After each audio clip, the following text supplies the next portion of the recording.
Hello, जय हिंद प्यारे बच्चों। कैसे हैं आप लोग? आई होप आप सभी बच्चे अच्छे होंगे। एग्जाम की तैयारी काफ़ी ज़बरदस्त तरीके से कर रहे होंगे। तो प्यारे बच्चों, आज जो मैं आप सभी के लिए गैस क्वेश्चन लाया हूँ क्लास 12th के ज्योग्राफी का।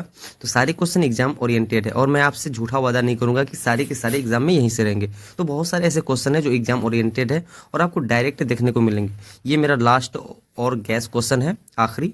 और यकीन मानिए, ये क्वेश्चन को आप देख के चले गए तो बहुत सारे क्वेश्चन ऐसे हैं डायरेक्ट आपको यहीं से देखने को मिलेंगे। मैं वादा नहीं करता हूँ आप सभी से, ठीक है, लेकिन बहुत सारे ऐसे क्वेश्चन है जो आपको देखने को मिलेंगे सीधे सीधे, ठीक है। तो ये सारे क्वेश्चन एग्जाम ओरिएंटेड है। चलिए हम सेक्शन बी, सेक्शन ए में आप सभी को पता होगा कि वो ऑब्जेक्टिव रहता है और बहुत सारे ऑब्जेक्टिव हम आप सभी को करवा चुके हैं। अब हमारे जो है ना चैनल पे जाकर के देख सकते हैं, ठीक है। तो थ्योरी वाले जो प्रश्न है 2 मार्क्स का, जैसे ज्योग्राफी में पूछा जाता है ना, 20 क्वेश्चन आपको दिया जाता है जिसमें 10 का आंसर देना पड़ता है। तो यकीन मानिए बहुत सारे क्वेश्चन है जो यहाँ से आपको देखने को मिलेंगे। जैसे पहला सवाल कह रहा है कि मानव विकास के 4 स्तंभ का नाम बताइए। तो मानव विकास के 4 स्तंभ क्या क्या हो सकता है? समानता, स्थिरता, उत्पादकता और सशक्तिकरण। ये मानव विकास के 4 स्तंभ है, राइट। दूसरा सवाल ये है कि परिवहन के 2 महत्व बताइए। तो परिवहन का 2 महत्व, एक तो ये कि व्यापार को बढ़ावा देता है और लोगों का आना जाना क्या कर देता है, ये आसान कर देता है, ठीक है। परिवहन, जिससे हम जो है एक जगह से दूसरे जगह यात्रा करते हैं या कोई भी प्रोडक्ट को हम पहुंचाते हैं या लाते हैं, ठीक है, वो क्या हो गया, परिवहन। तीसरा नंबर का सवाल कह रहा है कि अंतर्राष्ट्रीय व्यापार की 2 विशेषता। अंतर्राष्ट्रीय व्यापार जो होता है वो एक देश से दूसरे देशों के बीच जो है रिलेशनशिप को बिल्ड करता है, ठीक है, व्यापार वगैरह बढ़ाता है और विदेशी मुद्रा को अर्जित करने में काफी योगदान देता है, ठीक है। उसके बाद कह रहा है चिकित्सा पर्यटन। चिकित्सा पर्यटन जो है, जैसे कि हम लोग टूर पे जो जाते हैं, है ना, हमारे माइंड के जो डिप्रेस है उसको दूर करने के लिए जो है हमें पर्यटन जो करवाया जाता है, टूर जो करवाया जाता है, उसको चिकित्सा पर्यटन कहते हैं। चिकित्सा पर्यटन का जो है 2 फायदा यहाँ पे पूछ रहा है, लाभ। तो याद रखिए, ये विदेशी मुद्रा से आय अर्जित करने में हमें काफी मदद करता है और उसके बाद रोजगार की अवसर प्रदान करते हैं, ठीक है ना। तो ये हमारा 2 मुख्य लाभ हो सकता है। 5 नंबर का सवाल कह रहा है कि पश्चिम बंगाल में धान की, है ना, 3 किस्में बताइए। धान जो पश्चिम बंगाल को धान का कटोरा भी कहा जाता है। अपना भारत में सबसे ज्यादा धान का उत्पादन जो है पश्चिम बंगाल में किया जाता है, राइट। तो पश्चिम बंगाल में धान का जो 3 किस्में जो हो जाएगा आपका, है ना, पहला नंबर में आपका क्या हो जाएगा, आउस हो जाएगा, दूसरा नंबर में अमन हो जाएगा, तीसरा नंबर में बोरो। तो ये पश्चिम बंगाल में जो है धान की खेती के 3 मुख्य किस्में हैं, ठीक है। 6 नंबर का सवाल आपको कह रहा है कि आकार के आधार पर उद्योगों का जो है प्रकार बताइए।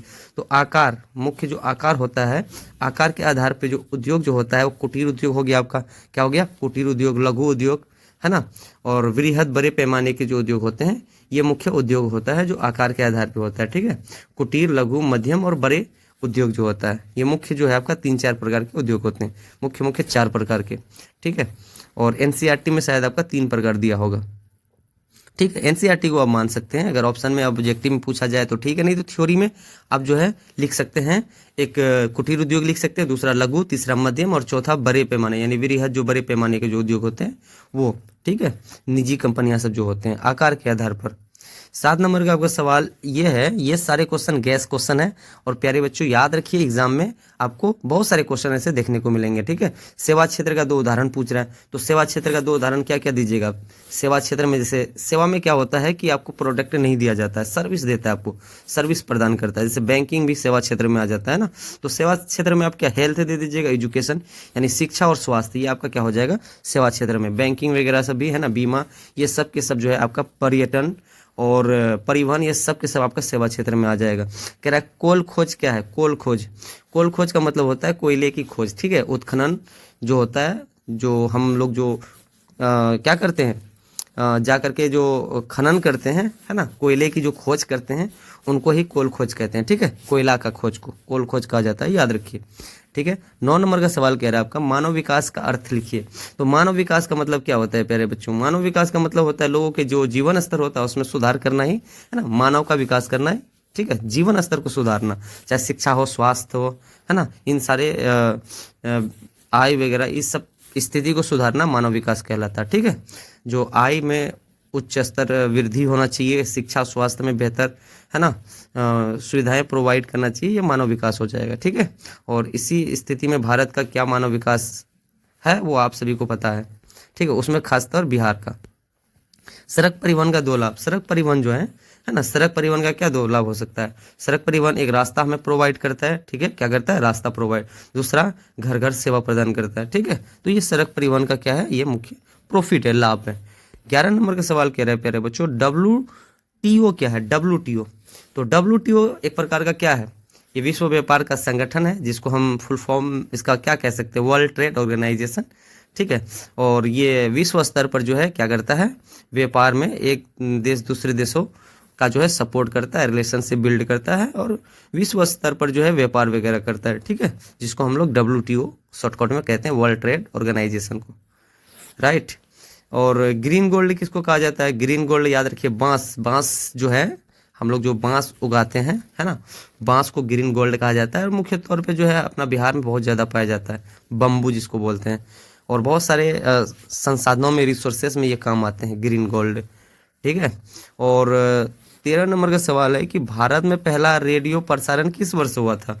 ये ऑब्जेक्टिव टाइप में भी आ सकता है और थ्योरी में भी पूछ सकता है। तो याद रखिए, सबसे पहले भारत में जो है ना रेडियो प्रसारण की अगर बात किया जाए तो 1927 में जो है भारत में सबसे पहला रेडियो प्रसारण हुआ था, ठीक है।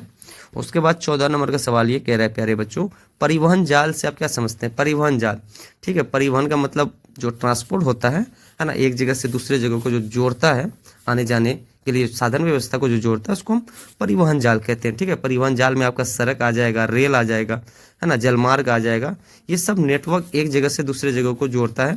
इन नेटवर्क को ही हम ट्रांसपोर्ट नेटवर्क बोलते हैं या परिवहन जाल बोलते हैं, ठीक है। चलिए 15 नंबर का सवाल देखिए। 15 नंबर का सवाल क्या कह रहा है? अंतर्राष्ट्रीय व्यापार के 2 प्रकार बताइए। अंतर्राष्ट्रीय व्यापार का प्रकार, ठीक है, सॉरी, अंतर्राष्ट्रीय व्यापार के 2 प्रकार, हाँ, अंतर्राष्ट्रीय व्यापार के 2 प्रकार। तो अंतर्राष्ट्रीय व्यापार के 2 प्रकार क्या हो सकता है? एक तो आयात होता है, जब हम कोई भी चीज़ों को मंगाते हैं, है ना, कोई देशों से, जैसे आप स्मार्टफोन यूज़ कर रहे हैं, तो देखिए आप जो भी स्मार्टफोन में मेरा वीडियो देख रहे हैं, तो एक्चुअल में जो ये इनका जो कच्चा सामग्री है, ये भारत में नहीं बना है, ये कहीं ना कहीं दूसरे देशों से क्या किया गया है ना, क्या किया गया है, आयात किया गया है, ठीक है। अगर कोई भी चीज़ हमारे देश में ज़्यादा उत्पादन हो रहा है, जैसे चाय हो गया, टी, है ना, ये हम क्या करते हैं, दूसरे अपने आवश्यकता के अनुसार रख लेते हैं, बाकी दूसरे देशों को भेज देते हैं, ठीक है, वो निर्यात कर देते हैं, उसको हम लोग निर्यात कहते हैं। तो अंतर्राष्ट्रीय व्यापार के 2 प्रकार आयात और निर्यात हो सकता है, होगा। 16 नंबर का सवाल है कि मानव विकास सूचकांक क्या है? तो मानव विकास सूचकांक, है ना, ह्यूमन डेवलपमेंट इंडेक्स, मानव विकास सूचकांक जो है विकास को मापने का एक क्या है, सूचक है, ठीक है। इसको हम मानव विकास सूचकांक कहते हैं। सर्वप्रथम, है ना, पाकिस्तानी अर्थशास्त्री महबूबुल हक जो था, वो जो है मानव विकास सूचकांक को क्या किया था, प्रतिपादित किया था, है ना, बताया था इनके बारे में। सामूहिक कृषि क्या होता है? देखिए, बिहार और भारत ऐसे मतलब ऐसे एरिया है जहाँ पे खेतों का आकार बहुत छोटा छोटा पाया जाता है, ठीक है, क्या पाया जाता है, छोटा छोटा। तो ये छोटे छोटे खेत जो होते हैं, बहुत सारे किसान का जो ग्रुप होता है, समूह मिल करके, है ना, जब खेती करते हैं सारे लोग, और मतलब आर्थिक लाभ के उद्देश्य से, तो ये जो है आपका सामूहिक कृषि कहलाएगा। क्या कहलाएगा? सामूहिक कृषि। बहुत सारे किसान मिल करके जो खेती करते हैं, उस खेती को ही, है ना, सामूहिक कृषि कहेंगे, ठीक है। छोटे छोटे खेतों का आकार होता है इसमें, और ज़्यादातर बिहार में होता है सामूहिक कृषि। 18 नंबर का सवाल कह रहा है कि भारत में सबसे अधिक जनसंख्या वाला घनत्व राज्य कौन सा है? तो भारत में अगर जनसंख्या घनत्व की बात किया जाए तो पहला नंबर में आपका बिहार आ जाएगा, दूसरा नंबर पे बंगाल, है ना, फिर उत्तर प्रदेश, ये सब आएगा, ठीक है। तो पहला नंबर पे आपका बिहार आ जाएगा, बिहार और बंगाल, ठीक है। तो भारत में सबसे अधिक जनसंख्या घनत्व वाला राज्य कौन सा होगा? तो बिहार हो जाएगा, ठीक है। अगर आप चाहते हैं कि इसका नोट्स प्रॉपर आपको मिल जाए तो आप जो है मैसेज कर सकते हैं, और आप हमारे चैनल पे जा कर के, है ना, आपको होम पेज में मेरा व्हाट्सअप नंबर मिलेगा, उन पे भी आप मैसेज कर सकते हैं। अगर मेरे स्टूडेंट हैं आप तो आपको मिल जाएगा ग्रुप में, राइट। 19 नंबर का सवाल है कि चावल की खरीफ फसल किन महीनों में बोई जाती है?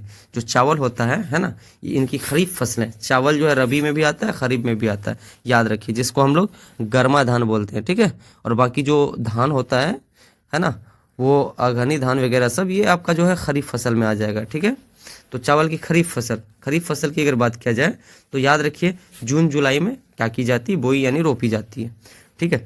उद्योगों के 2 महत्व के बारे में पूछ रहा है। उद्योग का 2 महत्व क्या है? तो उद्योग से हमें क्या मिलता है? रोजगार मिलता है, ठीक है, रोजगार का अवसर मिलता है, और आर्थिक विकास होता है हमारा, और हम लोगों को, है ना, ज़्यादा से ज़्यादा रोजगार दे पाते हैं, ठीक है। तो उद्योग का ये सारा आपका महत्व हो जाएगा, राइट।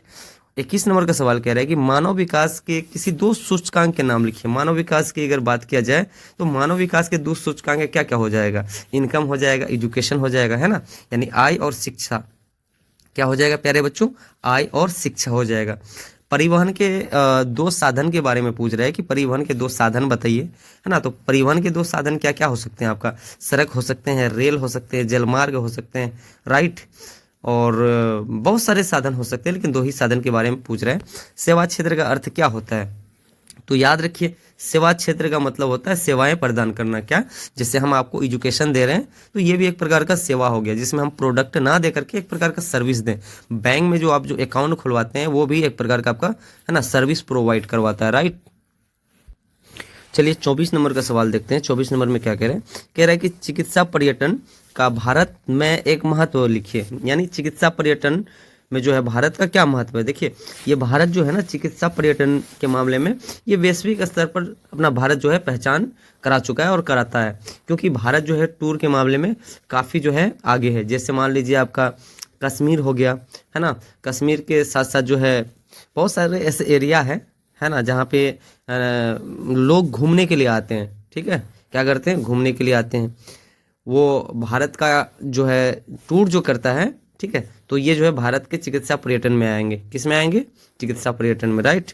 बहुत सारे ऐसे इलाके हैं जहाँ पे लोग और अंग्रेज जो है, अंग्रेज भी है ना विश्व स्तर पे जो है घूमने के लिए आते हैं, ठीक है। तो ये चिकित्सा पर्यटन में भारत जो है एक वैश्विक स्तर पे पहचान करवाता है, ठीक है। चलिए 25 नंबर का सवाल देखिए कि सड़क परिवहन की दो विशेषता के बारे में पूछ रहा है। तो सड़क परिवहन एक प्रकार का लचीलापन है ना, और ये कम लागत में, है ना, मतलब हम पूरा कर सकते हैं। एक जगह से दूसरे जगह जो जाते हैं, है ना, छोटे छोटे जगह जो जाते हैं तो वो सड़क परिवहन के द्वारा ही जाते हैं, ठीक है। जैसे कि मान लीजिए 10 किलोमीटर, 15 किलोमीटर, 20 किलोमीटर की जो यात्रा करते हैं ये सड़क परिवहन द्वारा हम सस्ते में कर सकते हैं, ठीक है। और ये लचीलापन है, कहीं से कहीं जा सकते हैं, ठीक है। गली एक जगह से दूसरे जगह, मार्केट वगैरह आप जो है सड़क के ही माध्यम से जाते हैं, ठीक है। तो सड़क परिवहन आपका लचीलापन होता है, और दूसरा ये कम लागत का परिवहन है, ठीक है। ये नहीं बोल रहे हैं कि रोड कम लागत में बन रहा है, नहीं। आप जो परिवहन यानी एक जगह से दूसरे जगह जो जाते हैं तो सस्ते में आप चले जाते हैं, ठीक है। तो वो सस्ता परिवहन है, कम लागत का परिवहन है। अगर पूछा जाए कि सबसे सस्ता परिवहन कौन सा है, तो भारी पैमाने पर जो होगा सबसे सस्ता परिवहन वो आपका हो जाएगा, है ना, जल परिवहन। क्या हो जाएगा, जल परिवहन। 26 नंबर का सवाल देखिए, भारत में रेल परिवहन के दो लाभ बताइए, यानी दो फायदा, जो प्रॉफिट, है ना। तो देखिए रेल परिवहन की अगर बात किया जाए, अगर लंबी यात्रा अगर आप करते हैं, ठीक है, तो आप रेल के माध्यम से जाते हैं, मतलब ट्रेन के माध्यम से। और दूसरी बात ये भारी माल ढोना आसान कर दिया है, ठीक है। तो देखते हैं कि कोयला वगैरह, पेट्रोलियम वगैरह आजकल जो है रेल परिवहन के द्वारा लाया जाता है। बरौनी आपका जो है तेल शोधक कारखाना है। अगर बरौनी कभी घूमने जाएंगे तो आप देखेंगे कि बड़े बड़े टैंकर में जो है तेल, है ना, सप्लाई करता है, राइट। और याद रखिए रेल, जब हम लंबी दूरी तय करते हैं तो रेल के द्वारा, रेल के माध्यम से करते हैं। और दूसरा ये आपका भारी माल ढोने में ये आसान करता है, ठीक है। उसके बाद 27 नंबर का सवाल है, ग्रीन रिवोल्यूशन से आप क्या समझते हैं, ठीक है। और ये ग्रीन रिवोल्यूशन, इसका हिंदी अर्थ होता है, शायद आप सभी को पता होना चाहिए, हरित क्रांति, ठीक है। अगर ये घुमा फिरा के आपको पूछ दे ग्रीन रिवोल्यूशन, तो आप मीनिंग अगर आपको पता है तो आप समझ जाएंगे, नहीं तो बहुत सारे बच्चे जो है इन टॉपिक को समझ नहीं पाएंगे। तो याद रखिए हरित क्रांति। और हरित क्रांति आप सभी को पता होना चाहिए, ये जो है 1960-70 के दशक में चलाया गया था, ठीक है। किनके द्वारा चलाया गया था प्यारे बच्चों, MS स्वामीनाथन के द्वारा, है ना। और ये कृषि उत्पादन में काफ़ी योगदान दिया था। और उस समय जो है भारत की जो कृषकों की स्थिति काफ़ी ख़राब था, और ये जो है उत्तम किस्म के जो है खाद वगैरह, उर्वरक और बीज वगैरह जो है ला करके किसानों को काफ़ी मदद किया था, ठीक है। और 28 नंबर का सवाल है कि जनसंख्या घनत्व का अर्थ बताइए। जनसंख्या घनत्व क्या होता है, तो याद रखिए प्रति वर्ग किलोमीटर पे कितने लोग रह रहा है, उनको ही हम जनसंख्या घनत्व कहते हैं। मान लीजिए 1 किलोमीटर पे अगर 250 आदमी रह रहा है तो उसका जनसंख्या घनत्व क्या हो गया, 250। अगर 1 किलोमीटर के अंदर, यानी 1 वर्ग किलोमीटर के अंदर, वो एरिया जो है वर्ग किलोमीटर में मापा जाता है, 1 वर्ग किलोमीटर के अंतर्गत अगर आपका 500 आदमी रह रहा है तो आपका जनसंख्या घनत्व 500 हो जाएगा। और भारत में 1100, भारत बोल रहे, बिहार में जो है 1100 प्लस है जनसंख्या घनत्व, ठीक है। इसलिए बिहार जो है नंबर 1 पे आता है जनसंख्या घनत्व के मामले में, 1100 प्लस है, 1100 है ना प्लस, ठीक है। तो जनसंख्या घनत्व का मतलब होता है 1 वर्ग किलोमीटर में कितने लोग रह रहा है, ठीक है। उसके बाद आपका 29 नंबर का सवाल है, ग्रामीण बस्ती क्या है? तो ग्रामीण बस्ती गांव में जो लोग रहते हैं, गांव के अंतर्गत यानी गांव में जो भी बस्तियां पाई जाती है ना, तो उसको हम लोग ग्रामीण बस्ती कहते हैं। तो हम लोग ज़्यादातर जो है, हम जो बात करें, अगर अपना हम अगर बात करेंगे तो हम जो है ग्रामीण बस्ती के अंतर्गत आएंगे, ठीक है, क्योंकि हम जो है किस में आते हैं, रूरल एरिया में आते हैं, ठीक है, ग्रामीण बस्ती। और बाकी आप ग्रामीण बस्ती से हैं या शहरी बस्ती से, हमें कमेंट करके आप बता सकते हैं आप किस बस्ती से हैं, ठीक है। 30 नंबर का सवाल कह रहा है कि नगरीकरण से आप क्या समझते हैं? नगरीकरण, नगरीकरण का मतलब होता है शहरों की जनसंख्या में वृद्धि, ठीक है। जब शहरों में जनसंख्या अत्यधिक होने लगता है तो उसको जो है नगर निगम घोषित कर देता है, ठीक है। और नगर निगम का भी कई सारे मुख्य स्तर होता है, ठीक है। कस्बा होता है, नगर होता है, उसके बाद नगर के बाद महानगर होता है, मेगा नगर होता है, ठीक है। तो अलग अलग स्तर में जो है नगरें का नामकरण किया जाता है, ठीक है। उसके बाद 31 नंबर का सवाल है प्यारे बच्चों कि अंतर्राष्ट्रीय व्यापार के 2 लाभ बताइए। अंतर्राष्ट्रीय व्यापार, शायद ये क्वेश्चन पहले भी हो चुका है। तो अंतर्राष्ट्रीय व्यापार के 2 लाभ क्या क्या हो सकता है?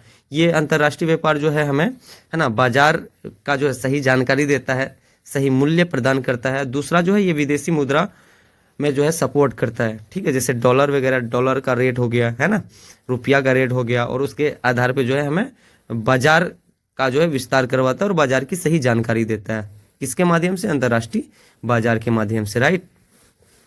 उसके बाद देखिए 32 नंबर का सवाल क्या कह रहा है।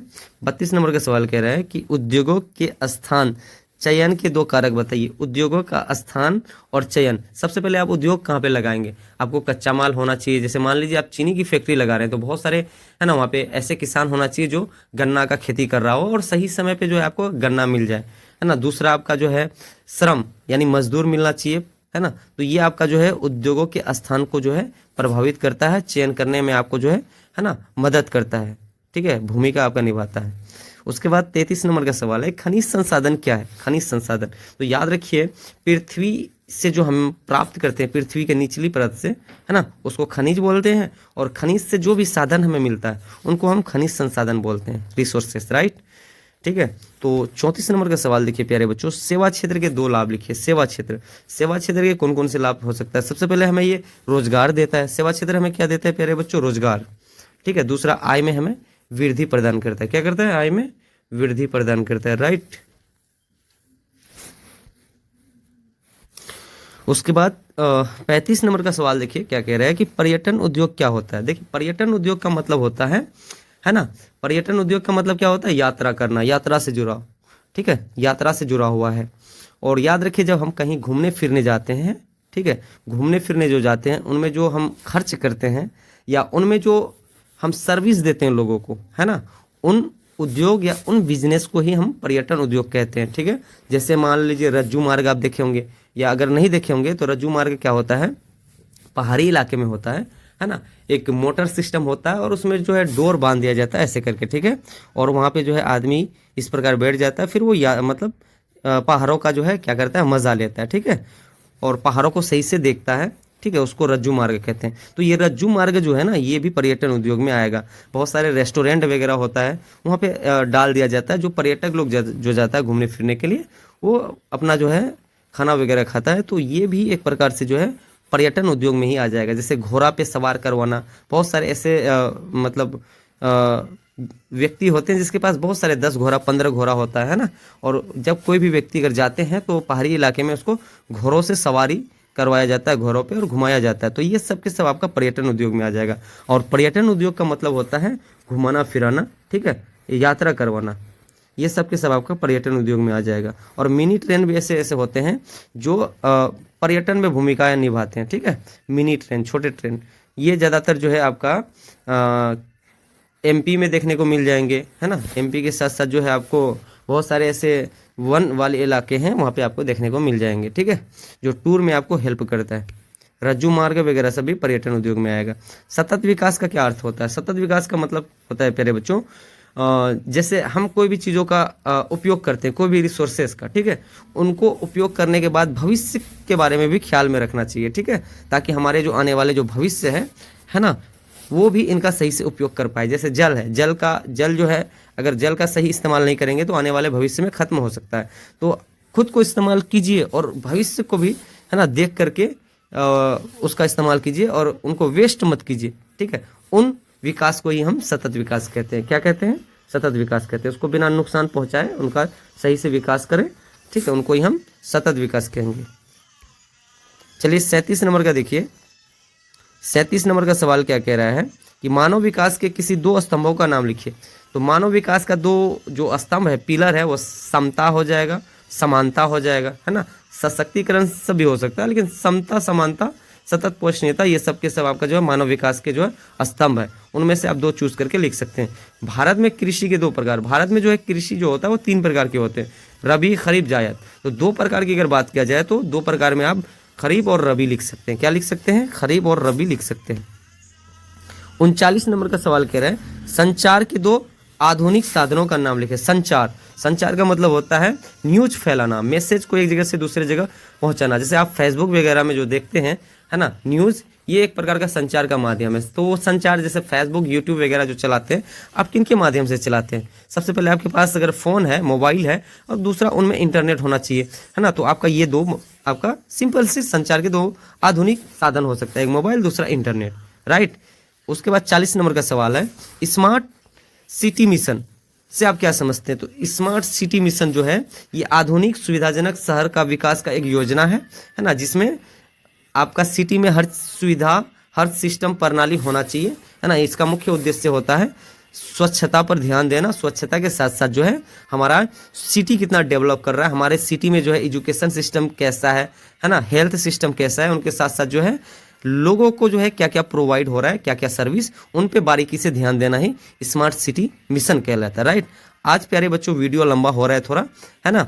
सेक्शन बी को हम क्लियर कर चुके हैं। सेक्शन बी में जैसे आपका जो है 2 नंबर का क्वेश्चन था, है ना। बहुत सारे ऐसे क्वेश्चन हैं जो कि डायरेक्ट आपको एग्जाम में देखने को मिलेंगे, और आई होप आप सभी को समझ में भी आ गया होगा, ठीक है। तो नेक्स्ट वीडियो पार्ट 2 में जो है हम लोग सेक्शन सी को देखेंगे, 5 मार्क्स वाले क्वेश्चन को। और यकीन मानिए ऐसे ऐसे अगर आप ध्यान से, अगर 1 से 2 बार आप मेरा वीडियो को रिपीट करके देख लेंगे तो आपको डायरेक्ट दिमाग में सेट हो जाएंगे और आप अपने शब्दों में ही लिख के आएंगे एग्जाम में। और यकीन मानिए प्यारे बच्चों, ये सब क्वेश्चन जो है आपको, है ना, एग्जाम में देखने को मिल सकते हैं। ये सब एग्जाम ओरिएंटेड क्वेश्चन है, और ये जो है अगर आप चाहेंगे कि इनका आपको नोट्स मिले तो आप हमें कमेंट करके बता सकते हैं, आपको नोट्स प्रोवाइड मतलब करवा दिया जाएगा, ठीक है। और हम जो नेक्स्ट वीडियो यानी पार्ट 2 में जो देखेंगे वो 5 मार्क्स के जो है टोटल क्वेश्चन को देखेंगे, राइट। उसमें जो है बहुत सारे ऐसे क्वेश्चन होंगे जिसमें आपका जो ऑब्जेक्टिव भी क्लियर होगा, है ना, 2 मार्क्स का क्वेश्चन भी क्लियर होगा, और बाकी 5 मार्क्स का होगा ही होगा। मिलेंगे नेक्स्ट वीडियो में। वीडियो लंबा हो रहा है, तब तक के लिए जय हिंद, बाय बाय। और ये वीडियो आप देख करके एग्जाम सेंटर में जाएंगे तो आप एग्जाम को तोड़ के आएंगे, तोड़ के। जय हिंद।